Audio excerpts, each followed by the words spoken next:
ભાજપના નેતૃત્વ હેઠળની એનડીએ સરકાર તેના વર્તમાન કાર્યકાળમાં વન નેશન વન ઇલેક્શન લાગુ કરશે. ભાજપના નેતૃત્વ હેઠળની એનડીએ સરકાર તેના વર્તમાન કાર્યકાળમાં વન નેશન વન ઇલેક્શન લાગુ કરશે. વાસ્તવમાં મોદી સરકારના ત્રીજા કાર્યકાળના 100 દિવસ પૂર્ણ થઈ ગયા છે. લોકસભાની ચૂંટણી માટે ભાજપના મેનિફેસ્ટોમાં પણ આ વચન આપવામાં આવ્યું હતું.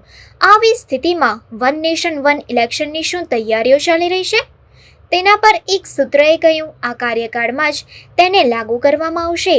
ગયા મહિને તેમના સ્વતંત્રતા દિવસના ભાષણમાં વડાપ્રધાને વન નેશન વન ચૂંટણીની હિમાયત કરી હતી. તેમણે કહ્યું હતું કે વારંવાર ચૂંટણીઓ દેશની પ્રગતિમાં અવરોધ ઊભી કરી રહી છે. વન નેશન વન ઇલેક્શન પર વિચારણા કરવા માટે રચાયેલી પૂર્વ રાષ્ટ્રપતિ રામનાથ કોવિંદની આગેવાની હેઠળની સમિતિએ 14 માર્ચે રાષ્ટ્રપતિ દ્રૌપદી મુર્મુને પોતાનો રિપોર્ટ સોંપ્યો હતો. તે 18,626 પેજનું છે. આ પેનલની રચના 2 સપ્ટેમ્બર 2023ના રોજ કરવામાં આવી હતી. આ રિપોર્ટ સ્ટેક હોલ્ડર્સ નિષ્ણાતો સાથે ચર્ચા કર્યા બાદ 191 દિવસના સંશોધનનું પરિણામ છે.